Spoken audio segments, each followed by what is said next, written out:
Salut à toutes et à tous. Aujourd'hui on se retrouve pour une nouvelle vidéo et je suis super content de pouvoir vous présenter aujourd'hui la figurine, donc toujours du Bouffon Vert, mais ici sortie sous Toysera, donc une marque sans licence qui avait sorti à l'époque la figurine, et je vais vous présenter ça. Donc on a deux cartons car il s'agit de la version Deluxe. Ici se trouve le planeur et là la figurine à l'intérieur, donc je voulais vous montrer le surcarton, donc l'apparence. Donc je vous ai présenté récemment la Hot Toys, qui est juste superbe, magnifique.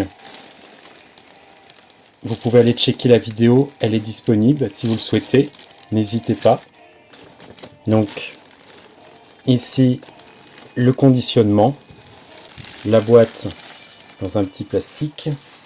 Nous retrouvons donc une boîte type à chaussures, donc de la marque Toysera. Ici de marquer The Fiend, donc la fiande ou le félon, la fiente, pas le nom original du personnage vu qu'il n'avait pas les droits d'auteur. Donc ici un beau visuel du Bouffon Vert sur son planeur, donc la glossy sur fond mat, alors une boîte vert foncé. Sur la tranche, le visage de Willem Dafoe, donc de Norman Osborn. Très belle représentation. L'autre côté, eh bien, le masque du Bouffon Vert, ici. Très belle illustration aussi.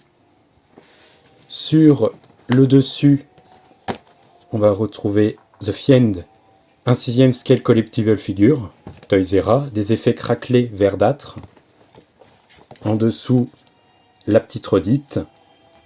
Donc au dos, nous retrouvons le planeur suspendu par des treuils, des câbles, ici l'effet craquelé, des inscriptions, donc les mentions légales, les warnings et les crédits de réalisation à mon avis, qui reprennent la couleur du personnage, Toysera Limited, Made in China. Donc ça c'est pour la boîte. Donc il existe bien une version régulière à cette figurine, donc que vous retrouvez dans ce conditionnement-ci. Sans le planeur. Là j'ai pris la version de luxe que j'ai pu trouver sur Vinted, donc grâce à mon revendeur espagnol que je salue au passage et à qui je fais un grand merci. Donc j'ai pu me la procurer à un prix très correct, donc on va arrondir, je l'ai eu pour 200 €, les frais de port compris, pour la figurine et le planeur avec, et en parfait état. Donc superbe affaire de cette manière. Donc le carton lui est assez flexible. Malheureusement, il aurait pu être plus rigide, ça aurait été de meilleure qualité. Là, c'est assez frêle, mais c'est pas très grave en soi. Mais par contre, le contenu, lui, on peut dire une chose, il est très qualitatif et luxueux, je trouve. Donc on a la petite mousse de protection et nous retrouvons à l'intérieur la figurine dans un coffrage, donc chaussons en mousse. Donc je vais retirer les différents accessoires, car là nous avons la figurine, les différentes mains alternatives, donc il y en a 4 plus les mains sur la figurine, la pince, 2 petites bombes, et dessous en fait il y a un second étage. Donc je retire le premier étage en mousse, et dedans le socle, les 2 tiges dynamiques et la tige qui n'était pas fournie par Hot Toys, c'est la tige qui prend entre les jambes. Donc très bel ajout ça de Toysera, et je trouve que ça fait plus luxueux d'avoir un conditionnement avec de la mousse plutôt que les chaussons en plastique que l'on retrouve chez Hot Toys, qui font plus fragile, un peu plus cheap. Mais bien sûr la figurine qui se trouve ici est bas de gamme vis-à-vis de Hot Toys, c'est vraiment le must que l'on puisse avoir. La figurine elle va paraître là plus cheap pour le coup, mais nous allons détailler tout cela après. Donc je sors les différents éléments, c'est parti. Donc au niveau du contenu, nous pouvons retrouver les petites bombes citrouilles Pumpkins Bomb du Bouffon Vert. Donc vraiment bien faites, bien réalisées, une belle couleur. Alors bien sûr, là on est accurate au film de Sam Raimi, car il n'y a pas le rond détonateur explosif à l'arrière, mais il est que sur le devant. Après, la couleur jaunâtre comme ceci n'est peut-être pas le plus représentatif. Normalement, c'est dans un verre. Donc, petit comparatif avec celle de la Hot Toys qui est plus petite et plus approchante de ce que nous pouvons voir dans les films, même au niveau de la texture, l'effet métallique et surtout le verre aussi, la couleur. Mais elles sont malgré tout très bien faites, celles de Toysera. La pince, ici, Donc moins qualitative que celle de Toys car il n'y a pas les petites mousses sur les côtés. Mais c'est sur un système ressort pour pouvoir prendre la taille de la figurine. Et là, un orifice pour pouvoir clipser dans la tige. Donc on a une première tige dynamique qui est amovible. On peut la tordre dans tous les sens, comme nous le souhaitons. Ici, le petit embout pour visser, donc ça c'est pour le planeur. Nous allons voir juste après. Et ici pour visser dans le socle. Donc on en a une et on en a une autre avec un petit clips capuchon qui peut se dévisser. Et idem, là, la tige sur fil de fer, câble. Et nous pouvons mettre la pince à l'intérieur. Il s'agit juste de clipser, enfoncer dedans. Voilà. Et revisser avec le petit embout au-dessus. Comme ceci. Et il y a juste à venir mettre ensuite dans le socle. Donc le socle, qui est vraiment très beau, reprend un bitume craquelé, verdâtre, la couleur de la figurine, du bouffon vert. Ici, The Fiend, donc l'intitulé. Donc bien sûr, ils n'ont pas le nom officiel. C'est dommage qu'on n'ait pas Green Goblin ou Norman Osborn ou le bouffon vert. Mais c'est déjà très bien qu'on ait une inscription et qu'on ait l'appellation. Donc en dessous, rien de spécial. Sur effet brillant. Très beau le socle, bien soigné. Également, ce qui n'était pas fourni, comme je vous l'avais dit, avec la Hot Toys, c'est la tige pour pouvoir mettre entre les jambes. Donc ça, c'est super qu'elle soit fournie ici, avec la Toysera. Il y a juste à lever, et on peut ajuster niveau taille pour pouvoir mettre en fonction de la figurine. Des mains alternatives, donc ici, 2 points fermés, dans une belle texture effet cuir, vert brillant métallique, avec plein de petits détails, avec des trous pour pouvoir mettre dans les petits pegs. Les mains relâchées, ici, sans position particulière. Donc nous pouvons admirer toutes les petites coutures. Donc bien réalisé. Et donc pour le socle, il suffit juste de visser à l'intérieur. Donc de cette manière pour la tige dynamique sur le socle. Nous pouvons également clipser donc la tige qui se met entre les jambes, donc juste à venir enfoncer comme ceci, et vous pouvez le mettre sur le stand, ce qui rend vraiment bien et qui va permettre de maintenir la figurine si vous souhaitez la mettre en mode régular, donc sans le planeur. Nous passons donc sur la figurine, donc une très belle figurine, c'est quand même ce qui nous intéresse le plus. Donc je vais passer directement sur le visage, donc le head sculpt, qui est vraiment très beau, il est bien fait, on reconnaît bien le bouffon vert, la morphologie, mais il n'est pas 100% accurate à ce que nous pouvons voir dans le film. Je trouve qu'il est un peu trop écrasé sur les côtés, il manque la ligne du losange. Nous ferons les petits comparatifs avec la Hot Toys après. Mais sinon, on a une belle peinture d'appliqué, des beaux yeux jaunes, bien brillants, avec un grillage devant la bouche, donc qui a été corrigé. Le prototype, lui, avait la bouche complètement visible, et l'info a été remontée, et Toysera a corrigé cela en rajoutant le petit grillage devant la faceplate, mount plate, donc au niveau de la partie du visage. Donc il n'y a pas de HS humain à l'intérieur, c'est juste une partie de bouche, comme dans le film, qui est visible derrière la maille. Donc, avec un bon profil, aussi, les oreilles diaboliques de lutin, de diablotin, derrière du casque. Elle est belle la peinture, elle est accurate je trouve au film de Sam Raimi. Donc la combinaison, elle, est dans une texture assez gluante, assez caoutchouc. C'est un peu collant.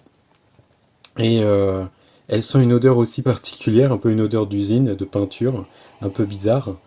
Mais sinon, elle est de bonne qualité parce que ça ne marquera pas avec le temps.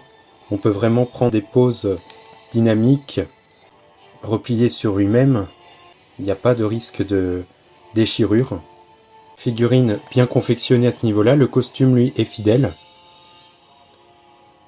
Avec les bons petits détails, le torse, Pas aussi accurate que la Hot Toys, mais c'est plus approximatif celle-ci, mais ils ont quand même respecté les petits détails, comme les rivets ici, sur les côtés, les épaulettes. Alors, on a des parties d'armure à l'avant. Une légère différence de teinte entre le bas au niveau des cuisses, du bassin et au niveau du torse, mais c'est pas très flagrant, ça va. Là, les baskets type robotique, chaussures, avec dedans les trous pour pouvoir mettre dans les petits bitonio du planeur. Et voici ce qui donne deux dos, donc très belle ligne, de beaux détails. Alors il n'y a pas d'armure vraiment d'apparente dans le dos, ce qui est normal, c'est fidèle au film. Et nous pouvons aussi constater qu'il y a la partie nuque qui est en tissu. Donc la combinaison monte jusqu'au cou, contrairement à la Hot Toys. C'est moins esthétique vu qu'on voit les coutures. Ça va, moi la couture me dérange pas. De face, voici ce qui donne. Un beau bouffon vert. Et de profil, il donne ceci. Donc on a des mains ici sur la figurine pour pouvoir tenir les Pumpkins Bomb. Donc il y a juste à venir glisser à l'intérieur de la main et mettre entre les doigts et ça tient. Il n'y a pas de souci à ce niveau-là. Donc super pour pouvoir le mettre en action. Donc au niveau des articulations, il peut faire une rotation au niveau du cou, complètement aller sur les côtés. C'est aussi sur un joint boule au-dessus, donc on peut complètement regarder là, en haut, même très bien d'ailleurs. Superbe. Les bras haut, avec les épaulettes qui restent bien en place. Ici, le coude, double articulation, une rotation du poignet et de bas en haut aussi. Donc ça c'est pour les bras. Ensuite, une articulation au niveau du torse. Alors je vais pas trop actionner pour pas déchirer le costume, mais il y en a une où on peut vraiment baisser le personnage, le faire courber. Donc articulation ici au niveau du torse. Au niveau des jambes, il peut faire pas le grand écart, mais bien écarté malgré tout. Ça va, on peut prendre de bonnes positions, bonne pose. Et en montant les jambes, les deux en même temps, nous pouvons aller jusqu'ici. Alors ce qui est dommage, c'est qu'on ne peut pas plus, comme la Hot Toys, même s'il est plus articulable que la Hot Toys, on va être limité, on ne pourra pas mettre la jambe plus en hauteur. Donc au niveau des genoux, double articulation, idem, on peut vraiment faire ce que l'on veut en mettant la jambe sur le côté. Alors pas trop actionner non plus pour pas que les genouillères se décollent, mais on pourra aller au moins jusqu'ici. Au niveau des chevilles, de bas en haut et sur les côtés, donc sur joint boule, rotation sur les côtés également. Bien articulé, très posable. On va faire le petit comparatif avec la Hot Toys. Donc ici la Toysera, là la Hot Toys. Donc nous pouvons tout de suite constater la différence de conception entre les deux figurines au niveau du costume, de la sculpture des visages, de la morphologie aussi, et de la couleur. Donc ici sur un vert plus clair, et là donc fidèle au film de Sam Raimi, je trouve, ici fidèle à Nos Royaumes. Au niveau de la silhouette, on est plus proche, je pense, de ce que l'on retrouve dans les films, c'est du côté de la Hot Toys, qui l'emporte haut la main, même si la Toysera est vraiment très bien réalisée, pour moi. Il n'y a pas à rougir, mais la Hot Toys, bien sûr, est plus accurate, ne serait-ce que par le sculpte du visage, enfin du casque. Là, on a bien la ligne en losange, avec les oreilles, les lobes qui dépassent sur les côtés, contrairement à la Toysera où c'est plus écrasé. Sinon, on retrouve somme toute à peu près les mêmes détails, sauf au niveau du grillage qui est noir pour la Hot Toys. De profil pour les têtes, ce que ça peut donner. Les oreilles dépassent un peu plus pour la Toysera que la Hot Toys. De dos. Alors c'est ce que je vous disais, ici c'est une partie en caoutchouc souple, en plastique, donc qui ajoute en réalisme même au niveau de la fermeture, contrairement à ici où c'est une couture. L'autre profil, idem. Au niveau des costumes, on a une différence, même si on retrouve des similitudes aussi. Les rivets sont plus accurate pour la Hot Toys que ceux de Toys R Us. Mais on retrouve les avant-bras, les mains, les gants, les détails de l'armure. Avec pour la Hot Toys une matière moins collante et de meilleure qualité pour le costume, plus resserré. Un peu plus limité par contre pour les articulations, forcément. Mais la membrane est de meilleure qualité. Là, au niveau des baskets, les genouillères, nous retrouvons somme toute une couture pour les deux plutôt propre. Et vraiment une conception différente. On n'est pas vraiment sur la même chose et pourtant on est dans le même esprit. Donc ça c'est pour le petit comparatif des deux. Je dois dire que la Hot Toys bien sûr est supérieure malgré tout. Elle fait moins bon marché, moins cheap que celle de Toys R Us. C'est normal aussi vu la différence du prix, le fait que Toys ce soit une marque reconnue, qui se rapproche le plus fidèlement possible à ce que nous pouvons voir à l'écran. Toys R Us le plus accessible malgré tout. Si vous n'avez pas les moyens de vous procurer la Hot Toys, je ne peux que vous conseiller de vous rabattre sur la Toys R Us qui offre une très bonne qualité dans toute l'entièreté de la figurine, que ce soit les accessoires ou la figurine elle-même. La Toys R Us reste une très bonne alternative. N'hésitez pas et foncez si vous pouvez la trouver à un prix correct. Donc je passe maintenant sur le planeur, qui était dans cette boîte brune. Donc j'avais déjà déballé le tout pour vérifier si tout était en ordre et il n'y avait aucun souci à ce niveau-là. Qui vient avec une mousse de protection et dans un coffrage également dans la même matière. Donc voilà le planeur que nous allons sortir de suite. Donc voilà le planeur au sortir de la mousse. Alors il pèse son petit poids, hein, malgré tout, il est pourtant en plastique mais assez lourd, ça fait super plaisir. On reprend le design du planeur des films de Sam Raimi, donc le premier Spider-Man, hein, avec ici des patins, des paddles articulés sur joint boule. Donc on peut vraiment donner l'inclinaison que l'on souhaite. C'est juste formidable. Rotation également à 360. On a des petits détails de bombes alors qu'on ne peut pas mettre à l'intérieur, mais c'est représenté quand même. Alors la teinte est peut-être un chouïa trop foncé, par contre on a un bel effet de weathering dessus, de salissure. Là les petits ailerons. Là, les beaux motifs avec du doré ici, argenté également sur les côtés. Là les spikes, les pointes. Le milieu, donc le moteur ici. Et il n'est pas en reste dessous. Donc avec ce bel effet métallique, toujours les petits détails. Alors il a légèrement changé vis-à-vis du prototype car il y avait les missiles d'apparent sur celui du prototype, il me semble.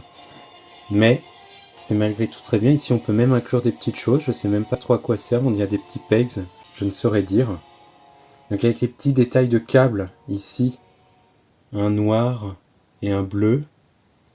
Donc vraiment bien réalisé. Le moteur, donc le réacteur vu de derrière. Ici. Fidèle. Avec des effets de cuivre sur les pistons. Ici du doré. Bon là des petits creux, bon c'est pas grave. La partie qui est censée être illuminée dans le film. Mais ici il n'y a pas de système de light-up. Là l'encoche pour pouvoir visser. Les pistons sont fonctionnels, qu'on peut vraiment venir recourber le planeur jusqu'ici, en hauteur, comme lorsqu'il est posé dans la salle de Norman Osborn.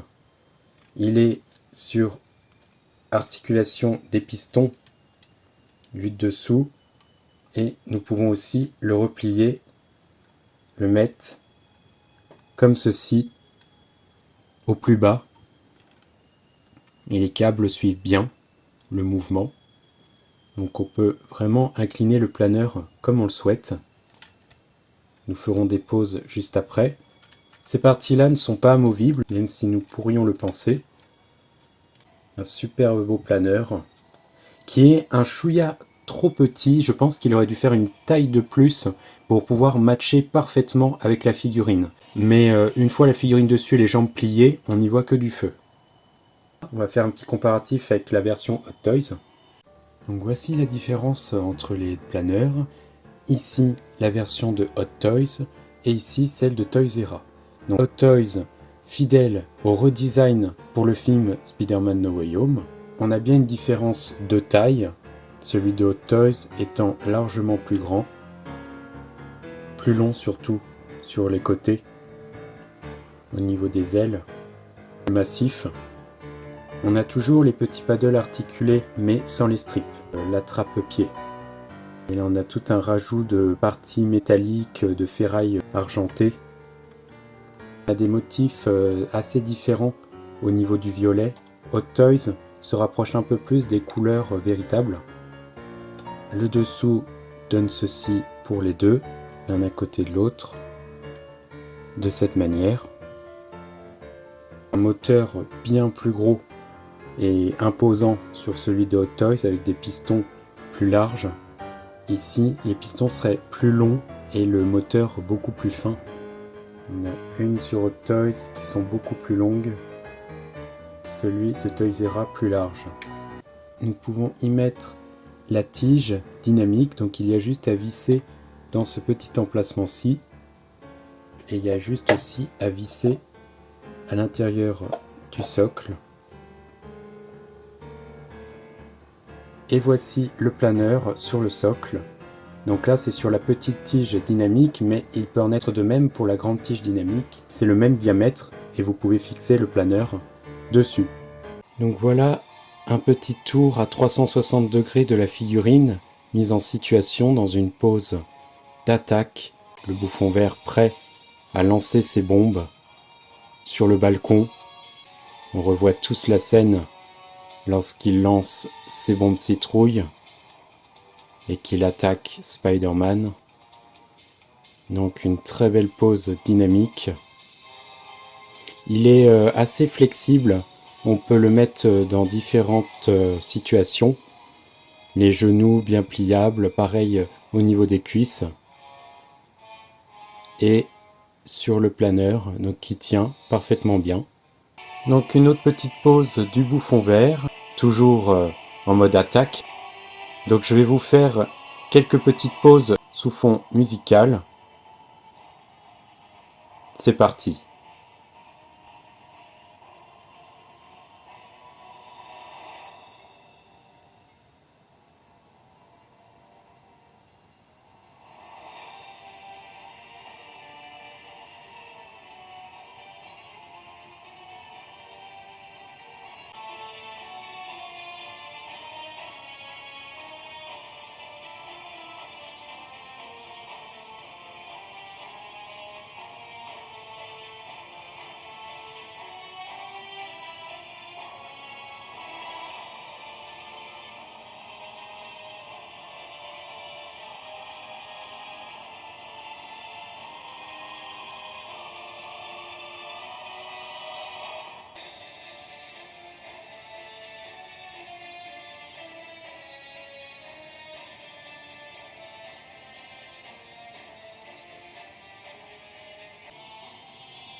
Donc voici nos deux bouffons verts sur leur planeur respectif. Au niveau des poses pour pouvoir plier, la Hot Toys est plus limitée au niveau des cuisses. Celle de Toys-R-Us peut plier légèrement davantage en plus, se pencher à l'avant. Pareil au niveau des bras, on peut l'élever plus. Et il peut être davantage recroquevillé en fait sur lui-même. Possibilité de display qui rend vraiment très très bien dans une position dynamique.